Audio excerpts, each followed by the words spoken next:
They may have been the largest public rallies of white supremacists in recent US history, inciting outrage and a deadly attack. Hundreds of white supremacists and neo-Nazis descended on Charlottesville, Virginia on Friday to protest against the removal of a statue of famous Confederate General Robert E. Lee. Stood up against tyranny and oppression. That's what that statue means.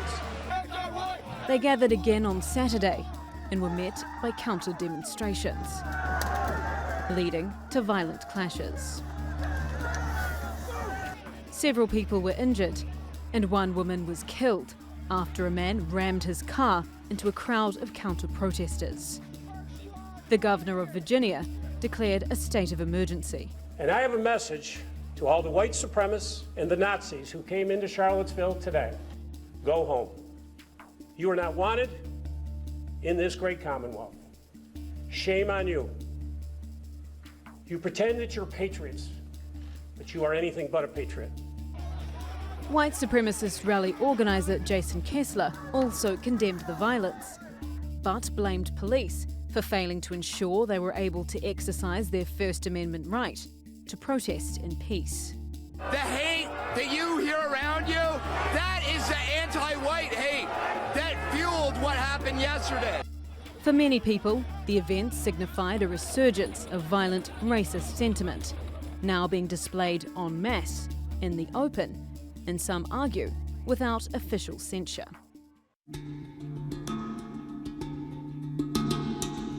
US President Donald Trump has been criticised for his reaction, which failed to explicitly condemn neo-Nazi and white supremacist groups. We condemn in the strongest possible terms this egregious display of hatred, bigotry, and violence on many sides. On many sides. Many sides, two words that sparked a firestorm of criticism across the political divide. Republican Senator Marco Rubio tweeted that it's very important for the nation to hear the President of the United States describe events in Charlottesville for what they are, a terror attack by white supremacists.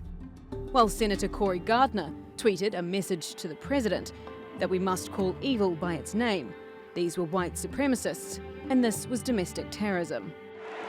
Throughout his election campaign, Trump was accused of inciting, or not doing enough to stop, far-right hate speech and violence. His initial failure to disavow support from the Ku Klux Klan and its former leader David Duke was seen as a dangerous dog whistle to his groundswell of far-right supporters. There is also criticism that these views are entrenched in the highest levels of the White House, with top advisors like Steve Bannon and Sebastian Gorka having reported links to racist and anti-Semitic groups. The White House has since issued a statement clarifying Trump's condemnation was intended for white supremacists too. But as the US struggles with deep divisions, is that clarification too late? Yvette McCullough, The Newsmakers. Well, to discuss the events in Charlottesville and more, let's join our panel now. From Washington, we have Kelly Jane Torrance. She's deputy editor at the conservative magazine, The Weekly Standard. In Los Angeles, Melina Abdullah, she is an organizer for the Black Lives Matter movement, as well as a professor and chairwoman of the Pan-African Studies program at California State University. And from the UK, Tom Brooks, professor of law and government at Durham University. Thanks all so much for joining us. Let me just get each of your opinions on one statement here. What did Trump mean when he condemned hatred and bigotry on many sides, other than the white supremacists? Kelly Jane, let me start with you. Whom was he talking about? Well, I think it's pretty clear he was talking about the people that were out counter-protesting, the white supremacists. And we have heard reports since that police had trouble, that people were just fighting hand-to-hand combat earlier in the day. But those reports kind of came later, and they weren't really the focus of what was going on in Charlottesville, and they were not the reason that there was a fatality. It seems pretty clear. The evidence is on the video. Obviously, he has to go through a trial, but it looks pretty clear that a white nationalist who attended the march injured at least a couple dozen people and killed one person. So for Donald Trump to say that he condemns hatred and bigotry on many sides without specifically noting the people who are responsible for the worst and most deadly violence over the weekend was really quite shocking, and not just to Democrats, but even Republicans, as you mentioned in your package, that Republicans like Marco Rubio, Cory Gardner, John McCain, others have been so disgusted by the president's lack of honesty on this that they have spoken out against him. Melina, go ahead. Yes, this notion that we're only condemning hatred and bigotry. We need to think about Charlottesville is not just an exercise in hatred and bigotry, but in white supremacy. And then the notion that the folks who are defending our right to live, to be vocal, to be present, to not be subject to further oppression, are equally responsible for our own oppression, and our own deaths is just appalling. So this notion that it's just a condemnation of hatred and bigotry and not the actual act of oppression is problematic, as is the notion that the oppressed are equally responsible for their oppression as those who continue to oppress and assail them, is a huge issue, and I think is indicative of Trump as complicit in white supremacy. Melina, let me ask you, though, some of Trump's advocates have criticized the Black Lives Matter movement because they say when you say Black Lives Matter, you're somehow saying that white lives don't matter or matter less. How do you... Go ahead. So I think we should be clear that Black people are very capable of speaking in complete sentences. And if we meant only Black Lives Matter, we would say that. But when we say Black Lives Matter, that's what we mean. Black Lives Matter, and those who proclaim to value all lives should have absolutely no problem saying Black Lives Matter if they truly care about and value all folks. Do you think you're getting that message out clearly enough, though, because Trump's people have been able to use it against you? Well, I think that they've been able to use it against us with the audience that they choose to use it against us with. I think that folks who are open-minded and are really honest about what it is we're fighting for really understand Black Lives Matter. So we're now 4 years old. I think the majority of this country and folks around the world understand that when we say Black Lives Matter, what we're doing is lifting up the specificity of the violence experienced by Black people. We can't simply say, you know, we want to fight for all folks when it's in this instance, when it's Black folks who are under constant attack. And we have the right to do that, and we have a responsibility to say those who are most under attack should be lifted up and protected. And that's what Black Lives Matter means. And that's why people like our white ally, Heather Heyer, who was killed a couple days ago, are marching with us and standing with us and saying we need to stand up for Black people because they are the folks who are under constant attack in the most extreme forms of attack. Okay, Tom, let me first get your initial thoughts based on what you've heard, and then I'd like to go and ask you about some of the legal issues here. Go ahead. Well, my reaction to Trump's words was I didn't hear the word terrorism in them, amongst many others. When we had someone born and bred in Britain drive a car into pedestrians, this was called very quickly a terrorism incident, and it was. He was very quick to condemn that and call it as such. Someone does something very similar in America, and he doesn't call it that, doesn't seem to acknowledge it. Lumps it in together with all the bit of melee on the side, as if these things were all somehow morally equivalent or not worthy of any further comment. And I think, you know, with his office is a very hugely symbolic office. I'm, of course, an American and British citizen. And in America, you know, past presidents would try to unify the country, bring people together, whatever party they were representing. And it was striking to me that he didn't seem to really try that or care too much about doing that at a time when the nation needed him to. Okay. Tom, let me ask you. We have a definition of hate crime in the United States and in the UK where you are. Why can't they criminalize hate speech as well, especially when it triggers violence and hatred? Well, hate speech is a very difficult thing to know to some degree when you have it. You might say, well, look, you have people walking around carrying torches and doing horrible slogans and other types of things. In the United States, of course, you have a different view of, well, First Amendment rights. We don't have a written constitution in Britain, so there will be a different legal tradition. Over here, there would be more restrictions on the types of speech people would be allowed to do in public. So there would be more control by the Home Office on what kinds of expression would be allowed on the streets for fear of what kinds of incitement might follow afterwards. In America, as you will know, that there's a very different tradition of allowing far right or other far left groups to march in areas that might be kind of trying to make a reaction or stimulate something of that kind, and that's been allowed.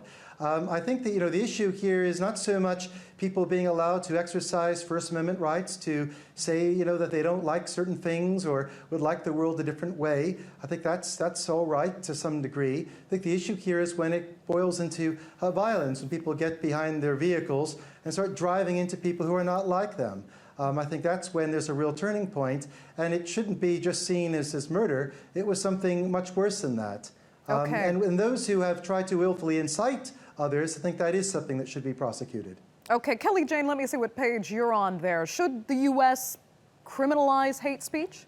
No, not at all, and it can't, as we have the First Amendment in this country, as Tom just pointed out. And no, I think it's actually a very bad thing to send people with unsavory views underground. I think it's better to let them say their piece in the open and have people respond to them, point out why they're wrong. First of all, you don't want to drive these people underground, and people might start to like their ideas and not see how much people disagree with them and hear arguments against them. And you also don't want to set up this thing where in America, who decides what's hateful and what's not? You pointed out with Black Lives Matter, the other guest gave a very, I thought, eloquent statement about why they call their group Black Lives Matter. And there are some people in this country who don't like Black Lives Matter, and they might decide that that's hate speech. And of course, are they in power now? Let's hope not. But that could happen one day, and you don't want to get set up where the government is allowed to decide what counts as hate and what doesn't, because we might not always agree with the government that's in power. Melina, are you on the same page there, or do you feel there should be a limit when hate speech incites violence and or crime? I think that there's a difference between hate speech and freedom of speech. So hate speech, we need to be clear, should not be criminalized, but it is unprotected speech. And so I'm sure Tom can talk about that difference. So when we talk about folks engaging in hate speech, that speech is not protected. I think what we're talking about with Charlottesville is not just a matter of speech. We're talking about hate incidents. We're talking about exercises which are meant to incite violence. Those are violent acts. When you talk about confronting folks who just happen to be students or professors or community members at a place like University of Virginia with triggering acts like carrying of torches and talk about what it means to take a country back from and we can, kind of go into that it was never belonged to the so-called white nationalists in the first place, what that means. This extends beyond speech, and we're seeing this erupt all around our country. On my very own campus last year, there was an effort to kind of incite violence among our majority Black and brown student community by folks on the right.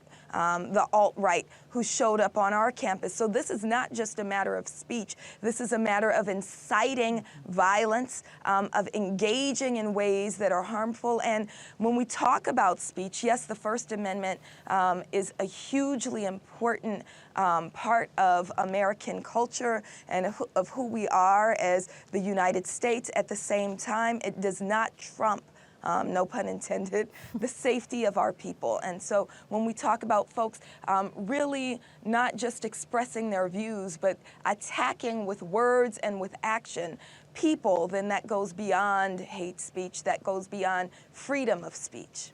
Okay, Tom, let me get your perspective on that, especially given that the white supremacists in this scenario complained very vocally that they were not given sufficient police protection, that taxpayer-funded police should have been responsible for protecting their hate-fueled rallies.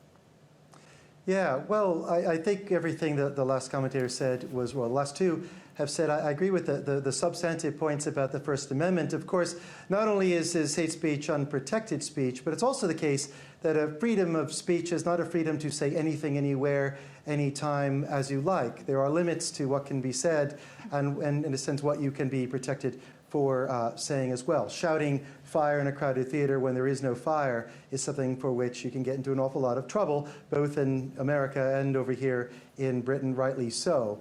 I think that the idea that the police do not give them enough protection, they say that there were some melees and some other problems. I think, well, we'll have to see the police reports and how they saw that end of things.